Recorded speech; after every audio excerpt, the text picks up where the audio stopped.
Welcome to our guide on how to become king in Bannerlord, where your journey to power begins in this immersive medieval world.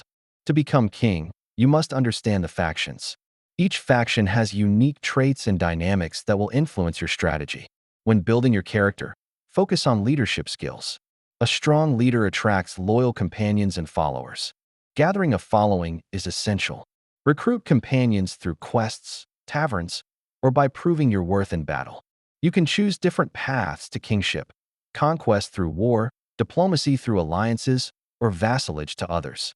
To establish your kingdom, you'll need to conquer territories and manage the towns and villages within. Claiming the throne requires strategy and power. Understand the requirements to declare yourself king effectively. Politics play a crucial role. Navigate relationships with other lords and ensure vassal loyalty to maintain control.